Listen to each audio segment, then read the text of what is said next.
영광을 받으시고자 함이 아니요 오직 섬기시려고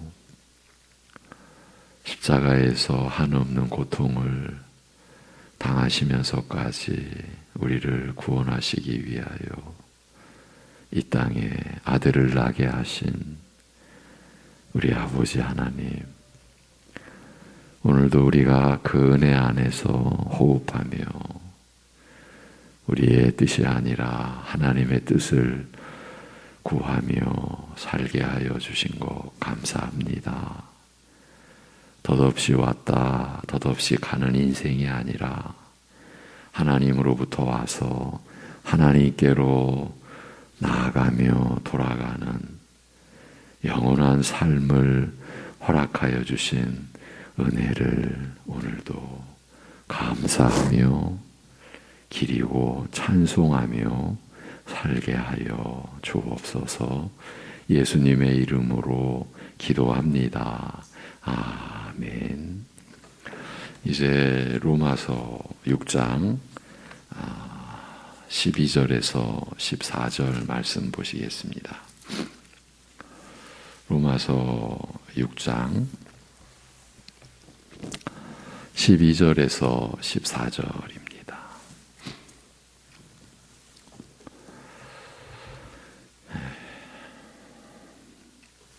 로마서 6장 12절에서 14절 우리 같이 보시겠습니다. 다 같이.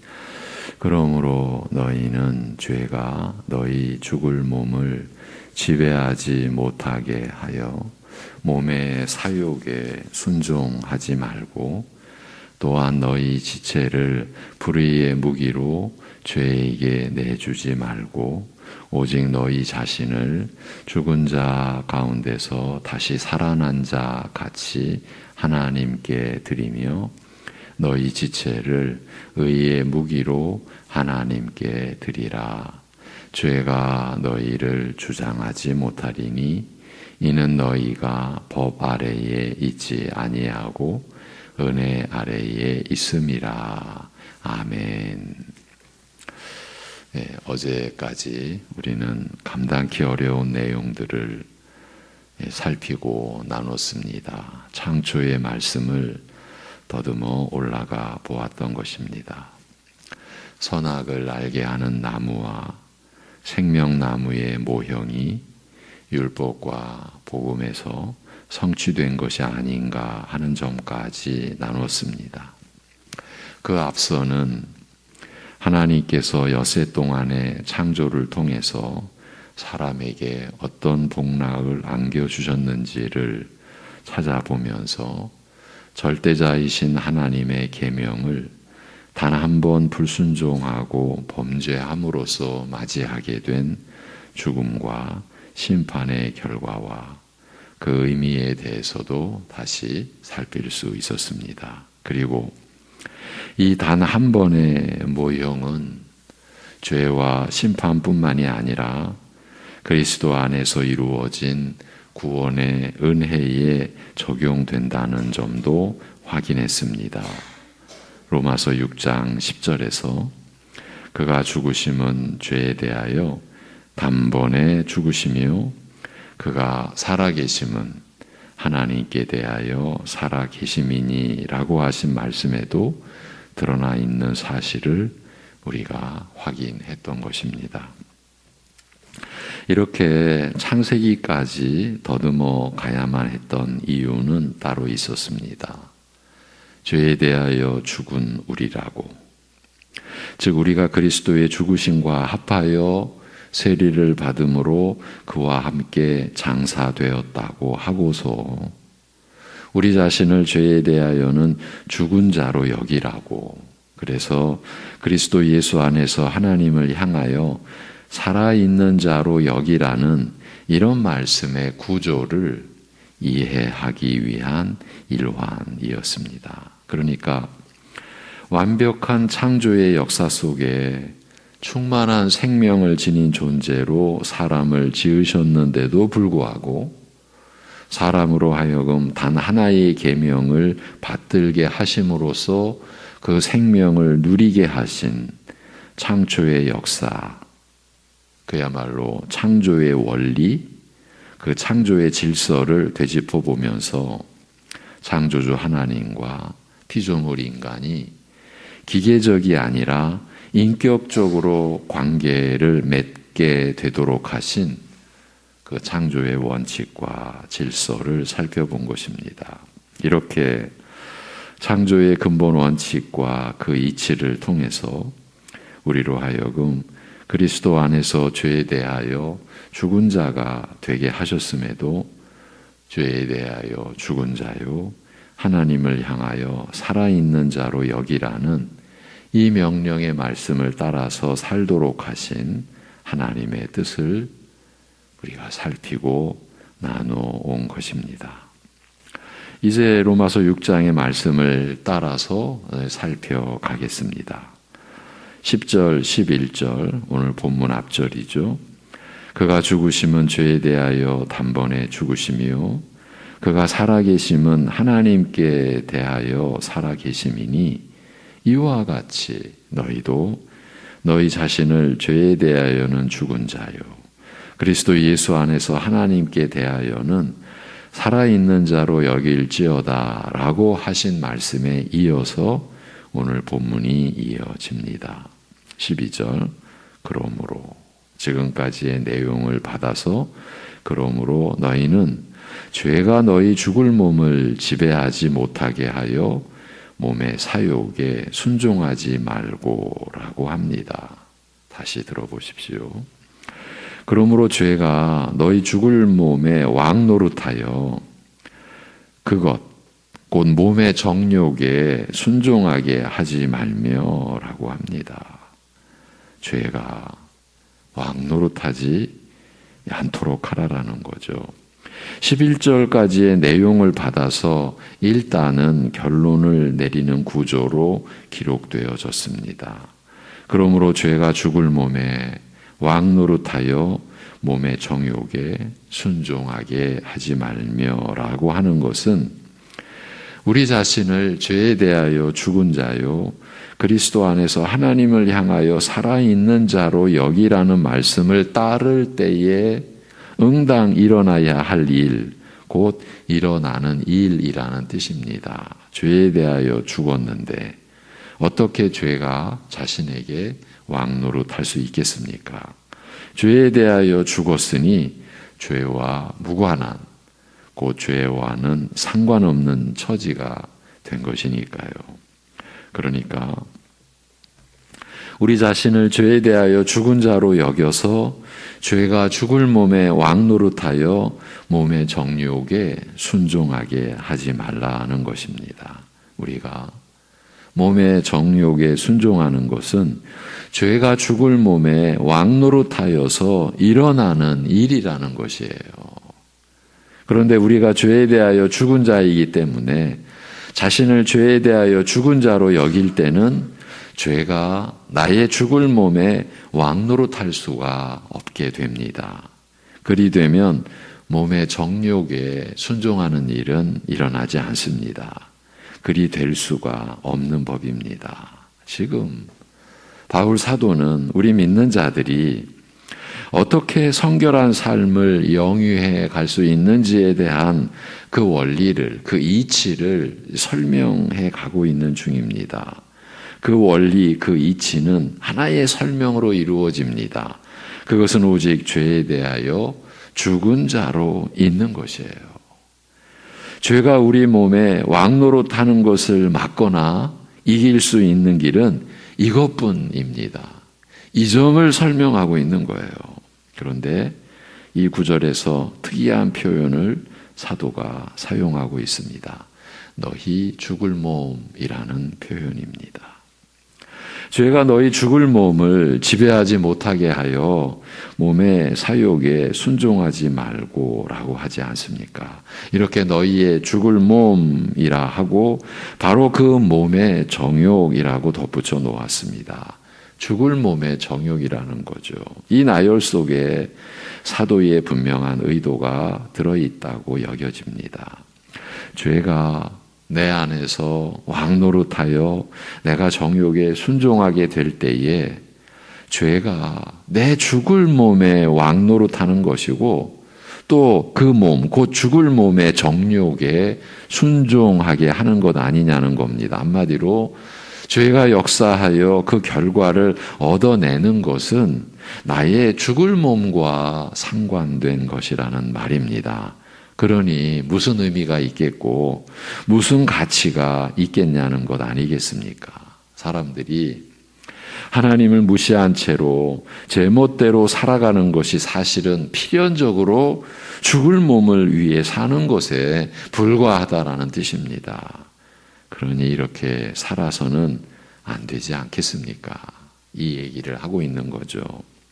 13절 또한 너희 지체를 불의의 무기로 죄에게 내주지 말고 오직 너희 자신을 죽은 자 가운데서 다시 살아난 자 같이 하나님께 드리며 너희 지체를 의의 무기로 하나님께 드리라고 합니다. 너희 지체들을 불의의 도구로 죄에게 내어주지 말고 다만 죽은 자들 가운데서 살림받아 사는 자들처럼 너희 자신을 하나님께 드리되 너희 지체를 의의 도구로 하나님께 드리라는 뜻입니다. 앞에서 너희도 자신을 죄에 대하여 죽어 있고 그리스도 안에서 하나님을 향하여 살아있는 것으로 여기라고 한 말씀이 어떻게 구체적으로 나타나게 되는지를 설명하는 내용인 것이죠. 요점은 너희 자신을 죄에게 내어주지 말고 하나님께 드리라는 뜻입니다. 덧붙이면 불의의 도구로 죄에게 내어주지 말고 의의 도구로 하나님께 드리라는 것입니다. 신자의 삶입니다. 달리 설명하면 죄가 지배하는 삶을 살지 말고 하나님께서 다스리시는 삶을 살라라는 뜻입니다. 그런데 여기서도 신자의 독특한 삶이 설명되고 있습니다. 불의의 도구냐 의의 도구냐로 사람의 일생이 나뉠 수 있다는 것이지 않습니까? 불의의 도구로 산다는 것은 죄에게 자신을 내어준 삶이고 의의 도구로 산다는 것은 하나님께 자신을 드린 삶인 것입니다. 이렇게 볼 때에 어떤 점에서 신자의 독특함이 드러났다고 할 수 있겠습니까? 이 자신이 주체가 아니다는 거예요. 주체가 될 수 없다. 사람은 자신이 자신의 주체가 될 수 없다. 바로 이 점을 또 여기서도 드러내어 준 겁니다. 불의의 도구로라면 내 죽을 몸 안에서 죄가 왕 노릇하는 것이고요. 내가 나의 왕이 아닌 겁니다. 죄가 나의 왕 노릇하는 겁니다. 의의 도구로라면 하나님께서 인자와 진리로 다스리시는 것입니다. 그런데 일반적으로 보면 사람은 자신이 자기 주인이라고 왕이라고 여기지 않습니까? 굳이 주인이라고 혹은 왕이라고 말하지 않는다고 해도 아니 그런 생각을 하지 않는다고 해도 살아가는 실제의 모습은 자신이 자신의 주인이라는 점 이것을 우리가 부인할 수 없는 거죠. 자신의 생명을 자기 것이라고 내 것이라고 여기며 살아가고 또한 그런 상태로 죽음에 이르는 것이 일반입니다. 이렇게 보면 가장 근본적인 면에서부터 사람은 무지 속에서 헤매는 것이죠.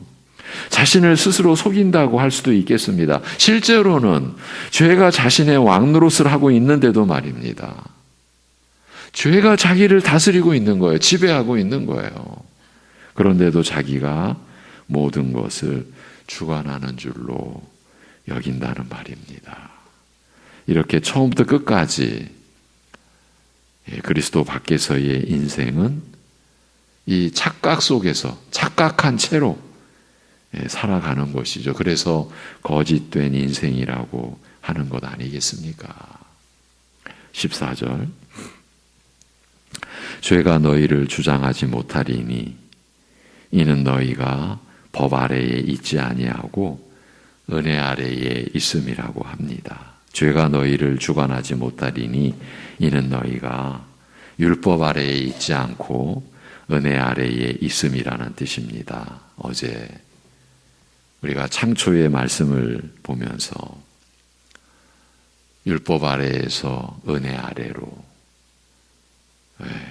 에덴에서도 이 생명의 원리, 구원의 원리가 계시되어 있었던 것 아닌가 우리가 살폈던 내용이죠. 선악을 알게 하는 나무에서 생명나무로, 율법 아래에서 은혜 아래로, 로마서 6장에서 기술된 이 말씀의 요약 내지는 근간이 되는 진술이라 할 수 있습니다. 죄가 우리 믿는 자들을 주관하지 못한다는 이 말씀은 일종의 선언이라, 즉 하늘로부터 울려 퍼진 선언이라고도 우리가 그 의미를 이렇게 규정할 수가 있겠습니다. 어떻게 이런 일이 우리에게 일어날 수 있었겠습니까? 어떻게 율법 아래에 있지 아니하고 은혜 아래에 있게 되는 일이 우리에게 일어날 수 있었겠습니까? 앞에서 본 8절 9절에 만일 우리가 그리스도와 함께 죽었으면 또한 그와 함께 살 줄을 믿노니 이는 그리스도께서 죽은 자 가운데서 다 살아나셨음에 다시 죽지 아니하시고 사망이 다시 그를 주장하지 못할 줄을 알미로라고 하신 대로 우리에게 이 복음의 진리가 이르렀고 알려졌고 또한 믿게 되었기 때문이 아니겠습니까? 그리스도의 단번에 죄에 대하여 죽으시고 다시 살아나신 것, 그 은혜가, 그 진리가 우리에게 알려졌고 또한 우리가 그 진리 안으로 인도함 받고 믿게 되었기 때문이 아니겠습니까? 더 중요하고 더 근본적인 진술은 이것입니다. 이는 너희가 율법 아래에 있지 않고 은혜 아래에 있음이라. 왜냐하면 너희가 율법 아래에 있지 않고 은혜 아래에 있기 때문이라는 뜻입니다. 율법 아래에 있다는 것을 우리가 어떻게 이해해야 되겠습니까? 앞에 로마서 3장 19절에 우리가 알거니와 무릇 율법이 말하는 바는 율법 아래에 있는 자들에게 말하는 것이니 이는 모든 입을 막고 온 세상으로 하나님의 심판 아래에 있게 하려 함이라는 말씀에 따르면 율법 아래에 있다는 것은 하나님의 심판 아래에 있다는 뜻입니다. 정죄 아래에 있다는 뜻입니다. 로마서 6장의 논리대로라면 죄가 왕노릇하는 상태에 있다고도 할 수 있겠습니다. 그러니 죄에 대하여 죽어 있고 그리스도 안에서 하나님을 향하여 살아있는 것과는 정반대의 처지에 놓인 상태를 가리키는 것이죠. 모든 사람들이 예외 없이 처하게 되는 본래의 상태를 가리키는 것이기도 하고요. 그런데 이제는 은혜 아래에 있기 때문이라는 것입니다.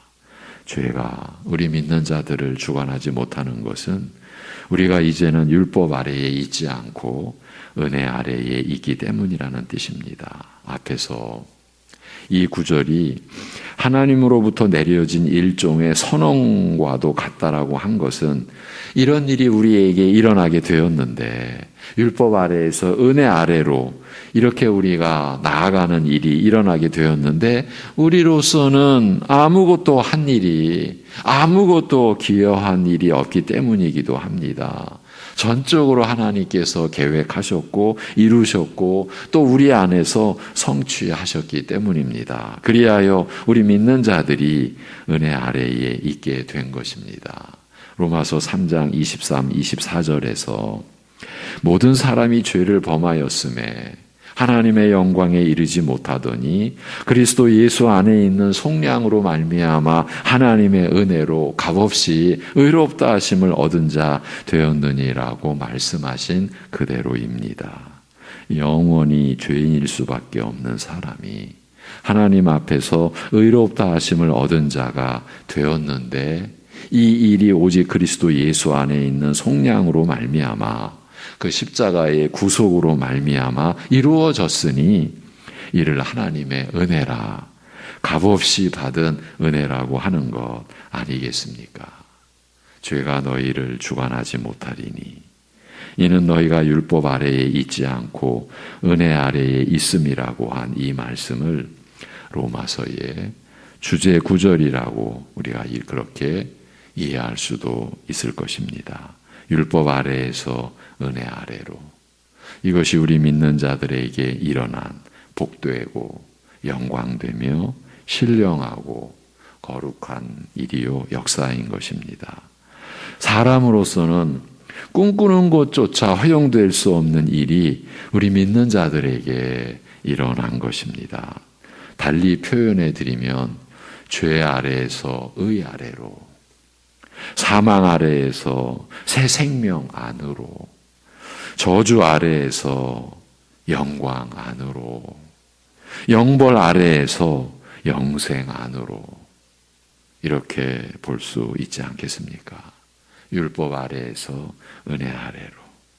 이 모든 것을 오직 한 분 하나님께서, 성부, 성자, 성령 하나님으로 계시는 한 분 하나님께서 성취하셨고, 그 성취하신 것을 우리 믿는 자들에게서 이루신 것이죠. 이것이 율법 아래에서 은혜 아래로입니다.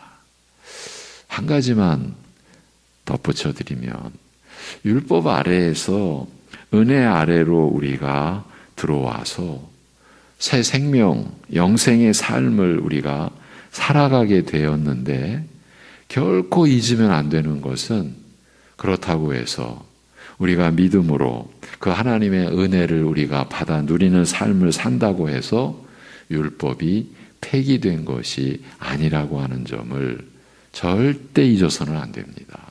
우리가 은혜 아래에 있다, 우리가 믿음으로 하나님의 모든 은혜를 입고 산다라고 할 때에 율법이 성취되었기 때문에, 율법이 폐기된 것이 아니기 때문에 우리가 은혜 아래에서 믿음으로의 삶이 성립이 되어 우리가 그리스도 안에서 살아가게 된 것이라는 점을 절대 잊으면 안 됩니다. 율법이 폐기된 게 아니라는 겁니다. 그 점을 우리가 결코 혼돈해서는 안 됩니다. 율법 아래에서 은혜 아래로. 이것이 우리 신자들에게 하나님께서 이루신 은혜의 역사입니다. 기도하겠습니다. 하나님 아버지,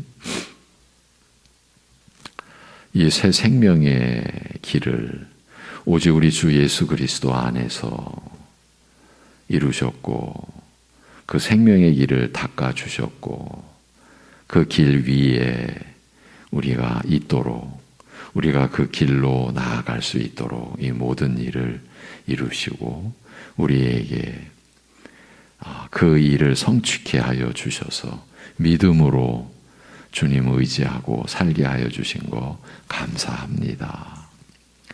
이 새 생명의 역사를 이루신 하나님의 은혜를 오늘도 우리가 감사하고 찬송하는 중심을 잃지 않도록 하여 주옵소서. 모든 일에서 원망과 시비가 없이 우리 안에서 역사하시는 하나님의 뜻을 우리가 구하고, 이 세상 나라, 우리 육신의 정욕의 나라를 구하지 않고 하나님의 나라를 오늘도 우리가 구하는 중심과 열심을 지니며 살아갈 때에 우리가 감당할 그저 평범하게 보여지는 그 작은 일, 사소한 일, 그 안에서 우리에게 주신 분깃, 우리에게 주신 믿음의 분량, 그 지혜의 그 분량대로 우리가 충성하며 우리가 감당해야 할 일을 성실하게 수행하는 오늘 하루를 살게 하여 주시옵소서. 그리스도의 이름으로, 그리스도의 은혜로, 그리스도의 생명으로 우리가 다시 사는 기쁨을 오늘도 어떤 어려움과 역경 속에서까지도 누려갈 수 있도록 역사하여 주시옵소서. 하나님 아버지, 한 해를 마감하고 새해를 맞이하는 그러한 때를 더욱 주님께 엎드려 주님께 의지하여 하루하루 감당해 갈 수 있도록 인도하여 주시옵소서. 예수님의 이름으로 기도하옵나이다. 아멘.